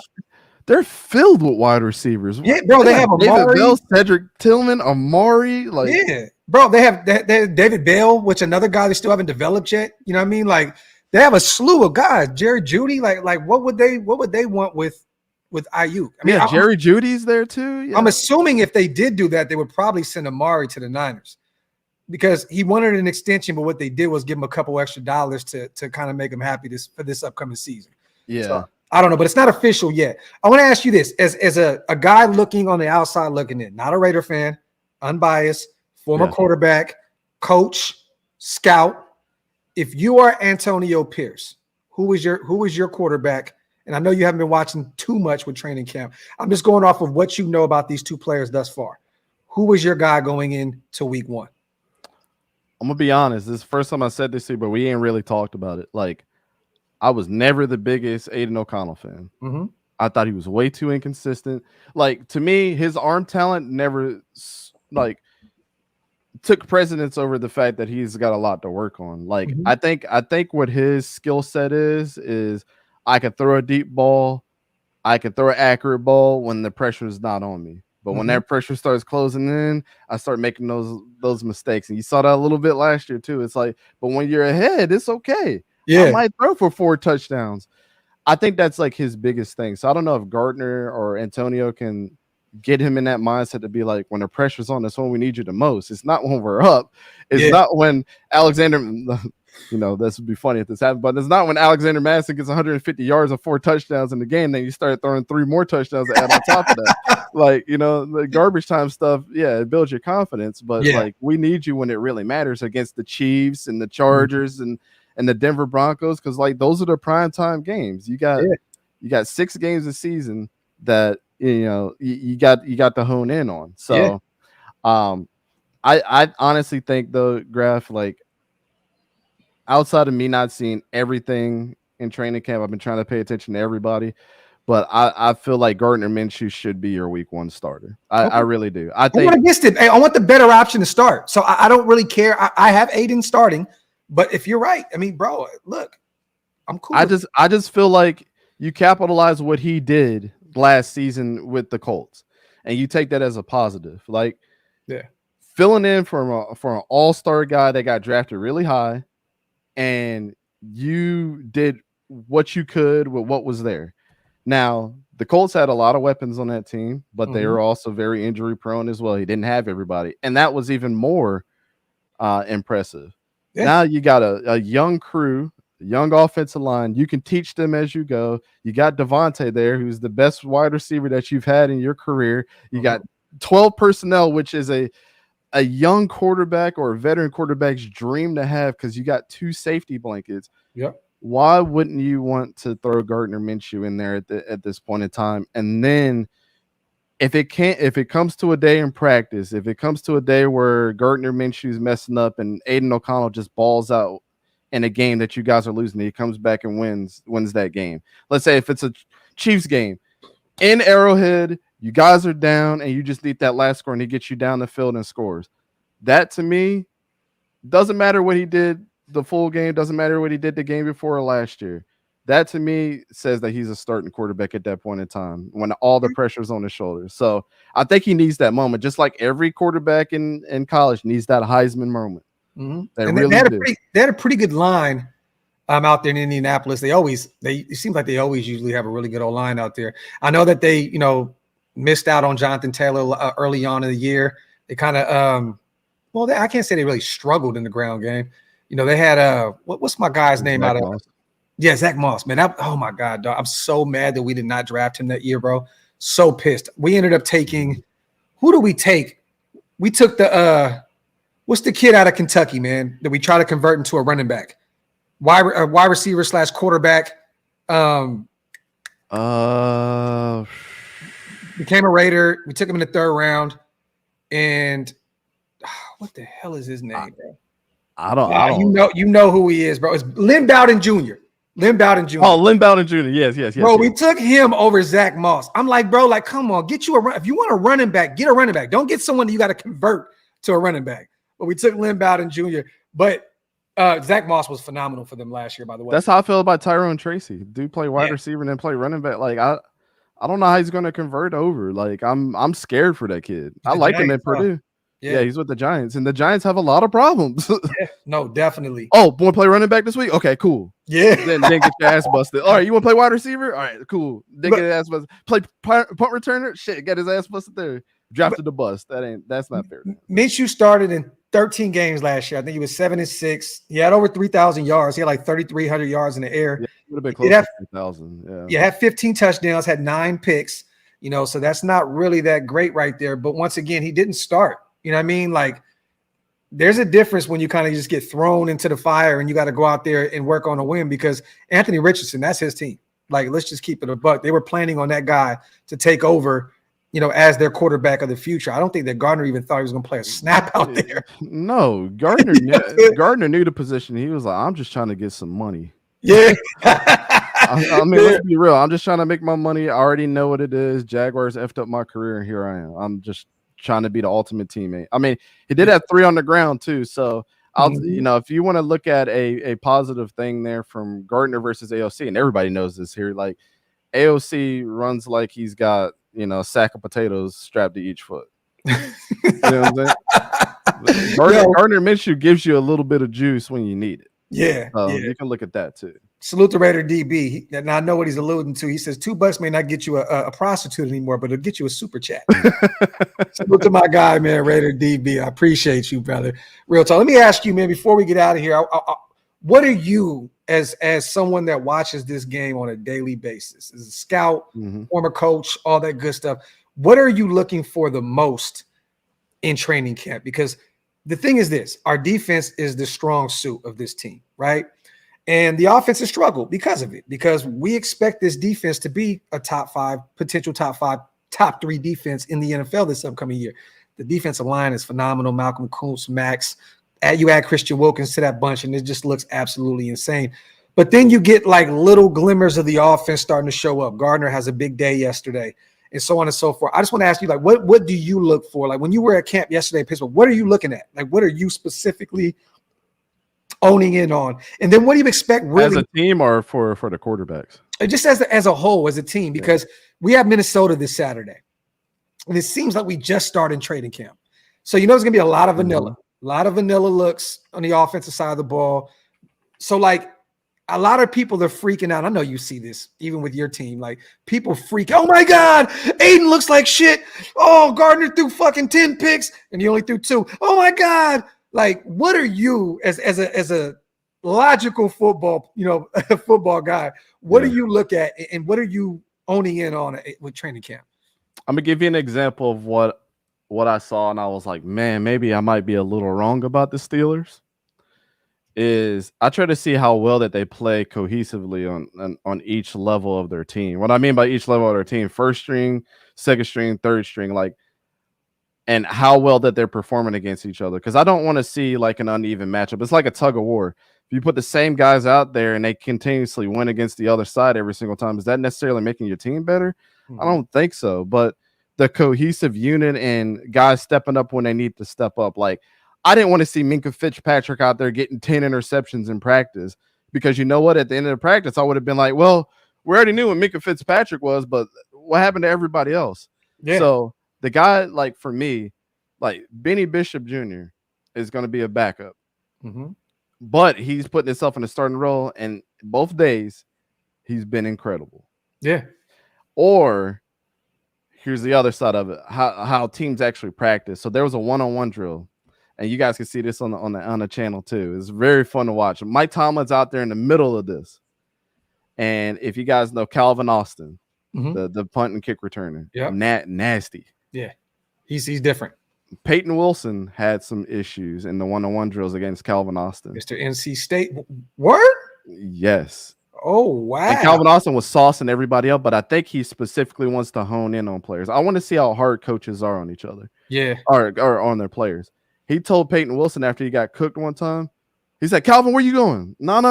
He said, line back up. Peyton, get your ass on the line. And he made him do it again until they got it right.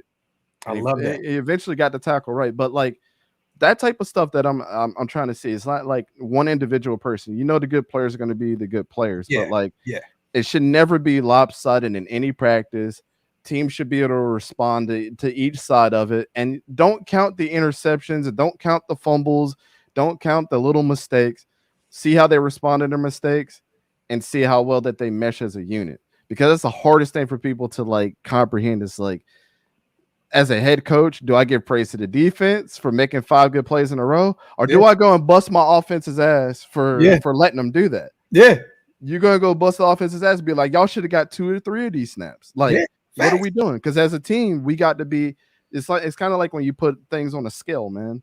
You know, like the court scales. Yeah. You want them to be as even as possible on both sides. That's how you want your team to be as well. Yeah. So that's personally what I look at. I never want to be like in my notebook of things like, damn, Mika Fitzpatrick's out there just fucking ruining this offense right now. This offense sucks ass. Like, I don't want to do that, you know. So that's personally what I see. But if you always come out of the Raiders practices where on both sides they're like, definitely got a couple things thrown at us today that we got to get better on. Then the next day they improve on those things, and the next time they come out and say, well, yesterday's practice was a little bit shaky, but today's practice we did a little bit better. It was more even kill with the defense. You know that they're getting in, you know, it takes 2 to tango. Facts. Before we get to this 10 Commandments question, I got a question for you. What do you look at this as? Pads off. You go to training camp, right? We already know pads don't come on. Pads come on for a week, boom, and then you return to practice and you take and there's no pads. What is your thought process behind that? Is it, you know, one of our beat writers, Vic Tafer, you know, he's out there covering the team. He stated back to the basics. What is your thought process behind that? Is it just we got some things we need to work on? Let's focus on this instead of focus on hitting and physicality and all that. What is your thought process behind that? So going from pads to no pads? No pads. Because today we returned to practice. The pads will be back on tomorrow. You know what I'm saying? But they took a day off of the pads. And mind you, this is not a Vegas situation where the heat is just absolutely insane. And they're like, we just need a breather. We're in LA, beautiful weather. You know what I'm saying? All the other good stuff. It just, I kind of question that because I'm like, okay, I get the back to the basics talk. But like, it kind of made me think, okay, are we trying to getting back to the fundamentals? Like is someone struggling here? And we just need to get back to it. Like, what's your thought process? It could be, but we used to do that too. We used to practice with pads all except for one day. And it was always so we used to have games on Friday. We used to have it on every Wednesday. And then Thursday we came back on pads. And then Friday we played the games, or Saturday, whichever it was. Yeah. But we did that to see where the deficiencies were for the players. So it's kind of like having a mental health day. Like, got you. We need to see where you are physically with everything, because when those pads get on, I need to know why you did this with pads, but why you did this without pads, and how can we get those things to match up? To me, that's what that screams, is it's like technique. Yep. And then can I ask you, like, why were you doing this today without any pads? You felt super comfortable. You look like a superstar, but when the pads get on, like, do we need to reduce the pad length? Do we need to take something out? Do you need your knee pads changed? Like, are these cleats fitting right? Like, and those are like the little things you tinker with. Your tools are your tools, but if it could get you that 2% better than you were in practice, and some things are just like very, very obvious. Yeah. Where it's like you're practicing harder without pads. Why? Yeah. It should be like, if you see like a 20% gap between pads and no pads, then you know you got like there's a problem. Something going on with that player that's just he doesn't feel comfortable with, and it's going way beyond pads. So I think that's what they're probably focusing on, or just giving them a break from just having pads on. It could be as simple as that, where Antonio Pierce is like, ain't no need for pads for 5 days straight. We can work on everything without it. And sometimes it's a lot easier. They got guys out there that, that work for Zebra Technologies, which I got to interview Dominic Russo that works for them in NFL Next Gen Stats. So they have these pucks and everything that are like on their shoulder pads. They're about this big. They're about a quarter. Like, they put them on their pads, and each team has it. And what they do is they look at the way that your body moves, how fast you are out of breaks, what your speed is of the previous day of practice. And it could just be that, just to see how fast people are without pads on after they've been practicing with pads the whole way through, because you should be faster without pads, right? Yeah. But if there's not a significant drop off or a significant increase in how you've been performing without pads, then the coaches can get together and say, we've fatigued these guys way too much. Yeah. As well. Yeah. So those are like my two thought processes. Like it can be, or my three, it could be nothing, at all. And it's just but I like the word technique. Like, I like that. Yeah. Like, this may be the way that hey, why did you do it like this with pads on? But now but now you're looking different with I like that. I think you described that perfectly. Salute to 10 Commandments, East Coast. Yeah. How long should you play the starting O-line in the first preseason game? That's a good question. It depends on what personnel is out there. I'm going to series, 2 tops. Me personally, I'm not playing them any longer than that. Yeah, I would say if they have a bona fide starter out there, let's say if the Jaguars are playing Max Crosby in one series, and then he comes out there for the next series, I'm like, nope. Yeah. You're getting pulled out. What did you learn? That's you know what I'm saying? Yeah. Pull out your diary and write down what you learned from that snap, because you didn't look good. Yeah. You don't need 5,000 snaps to let you know in a preseason game before somebody's, blowing out their knee trying to block Max Crosby. He's one of the best in the game, if not the best. Now, what did you learn from that? So, I would say offensive linemen with the injuries that they get, especially with their knees, man. Especially when you're playing against one of the better defenses in practice, 10 Commandments. I don't think you need to go out there and play against a bunch of 3s and 4s to prove your point. There's nothing really to prove. You're playing against Max, Malcolm Coons, Tyree Wilson, and Christian Wilkins every day in practice. Like, you know what I mean? Like, what is there to prove playing against the Minnesota defensive line 3s and 4s? You know what I mean? So maybe a series just to get them out there and get them rolling. You know what I mean? But nothing insane. Salute to Ben. Real game, real hitting. Let's see who our quarterback one is Saturday. Ben, I think it's gonna be a little longer than that. I think it's gonna go on a few more weeks after that. You're gonna be shocked. You're gonna see them start more in the third preseason game than they will in the first. Ooh, okay. I like that. Demosis Gardner Minshew reminds me of Alex Moran from BMS. Who is Alex? I don't even know who that is. Hold on. Who is Alex Moran? I gotta look this shit up now. Yeah. Oh, he's a TV. Oh, okay. From Blue Mountain State. As a football guy, I've never seen that show. You've never seen it? Oh, it is classic, dog. You got to go watch it. I know what you mean now, Demos. He means the quarterback. Yeah. Oh my God, bro. That's fucking hilarious. Yo, Mark said we're gonna punish the Jags this year. If you do, I won't be mad. I just want to see good football that gets played. And I want to see you bust Trevor Lawrence's ass so he can learn how to play good teams. I'll say Perrin 2 series. I got Zamir White going out there and playing 2 series. Then I think you're going to see a mixture of Alex Madison. You'll see some Amir Abdullah. You'll see a lot of Dylan. On Saturday. And I think you're going to see some Sincere McCormick and some Britton Brown as well. Some guys that are trying to find a way to make this roster. Even if it's the practice squad, you know what I mean? Like, these are guys fighting for roster spots. You know what I mean? So keep an eye on Zamir, maybe a series or 2. I think you're going to see a lot of Dylan, though. You think Dylan's going to be out there a lot? I mean, this is a guy, man, that I think is going to win that running back 3 spot immediately. I think you're going to see a bunch of them. I think you're going to see a bunch of Dylan this preseason. Yeah. I think because of the fact you've heard so much positive things about him and what he can do, what his skill set comes to, I think you're going to see him lined up in the slot, I think you're going to see him at running back. I think you're going to see him at punt and kick return. You're going to see him tackling on special teams. Mm-hmm. I think you're going to see him all over the place, man. And if I'm right at the end of the preseason, y'all can come back and tell me if I was right. There you go. Before really we get out of here, you guys, I'm going to say this too. The Brandon Ayuk is not official. So don't let anybody tell you it's official. There's a lot of talk surrounding this right now. And there's been a lot of speculation about that move for the past few weeks. He's been out at training camp, hasn't been dressed, hasn't dressed once. You know what I'm saying? He's been kind of holding out because he doesn't want that 14 mil. He wants a new deal.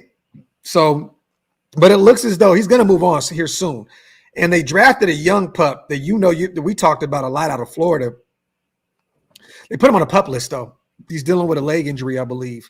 But he'll be back by week 1.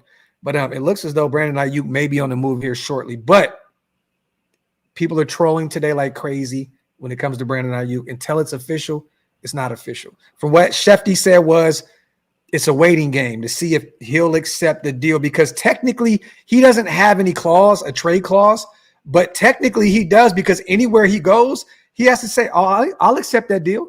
This is last year on his deal. So it's like he could say, oh, no, I don't want to go there.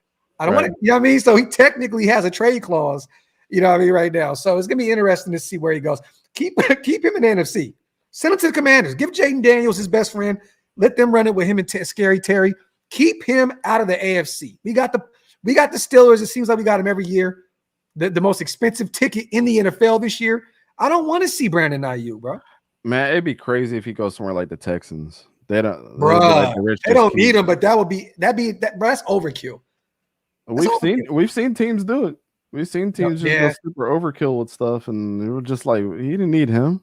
I like Hutchinson, bro. I know he might be a guy that, man, bro. I've been a fan since Iowa State, right?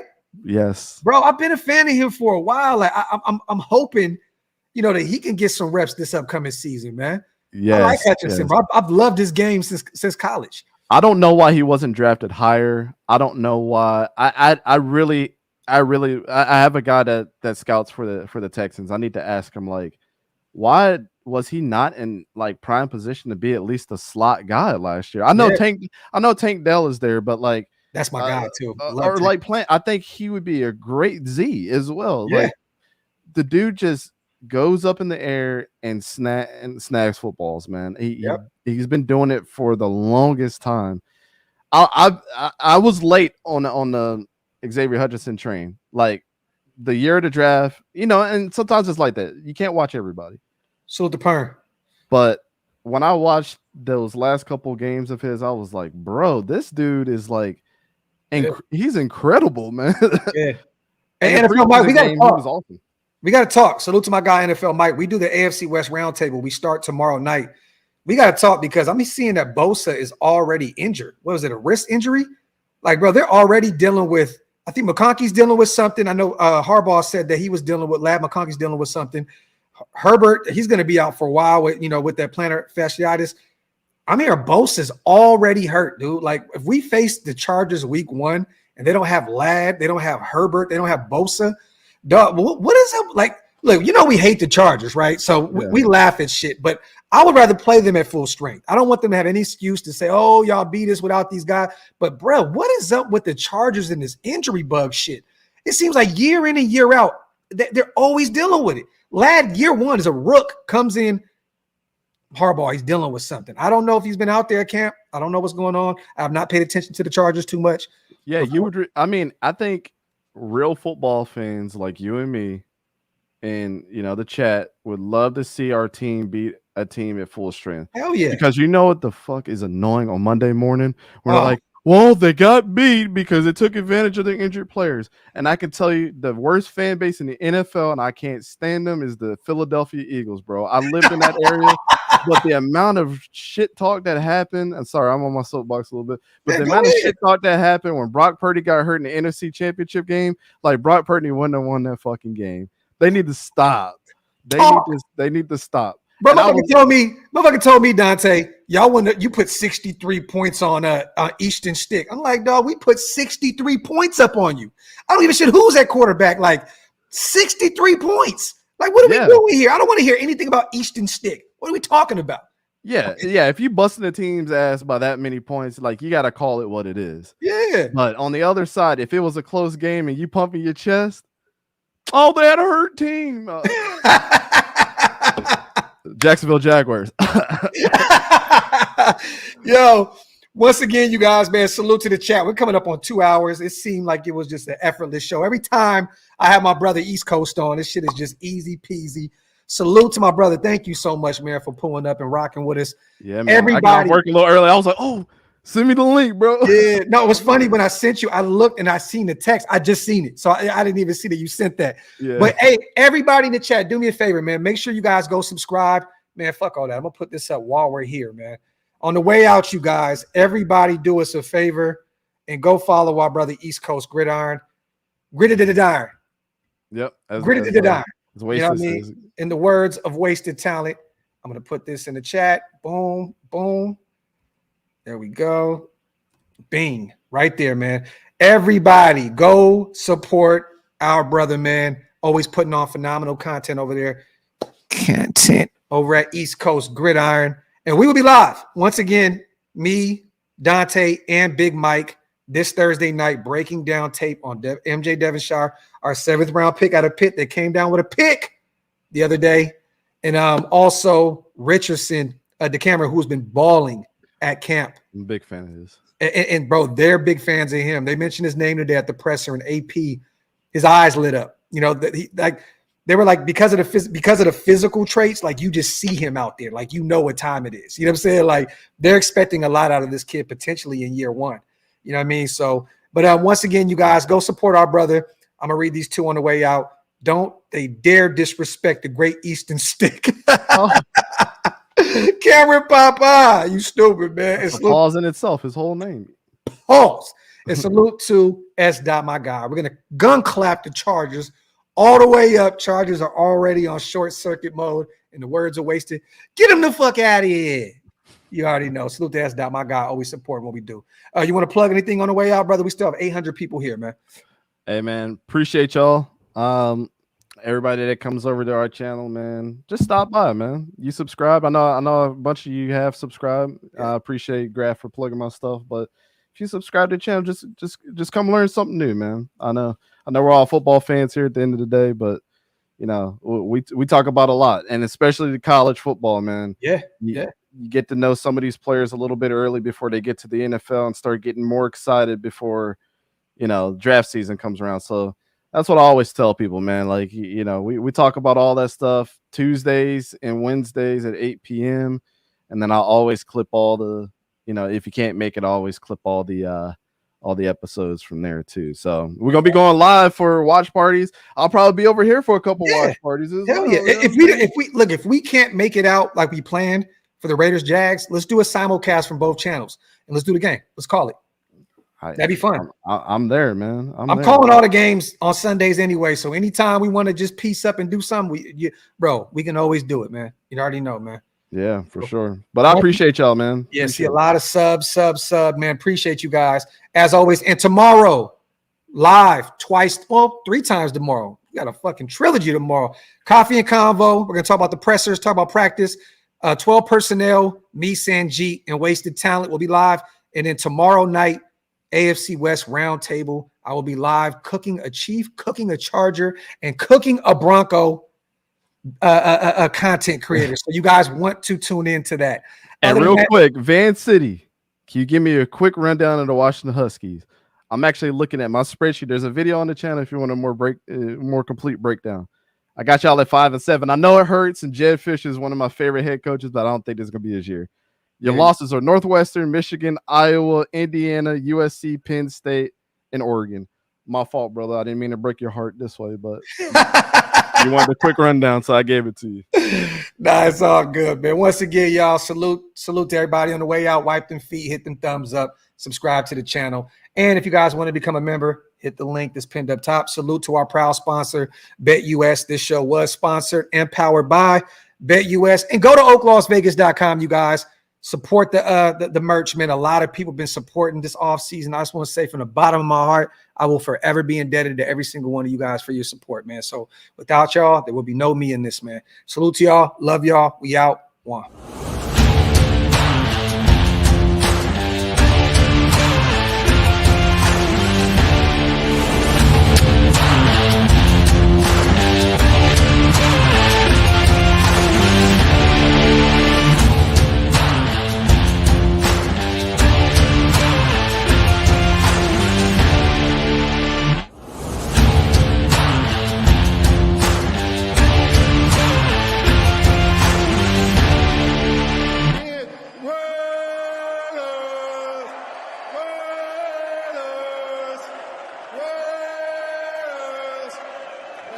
That's what I'm talking about.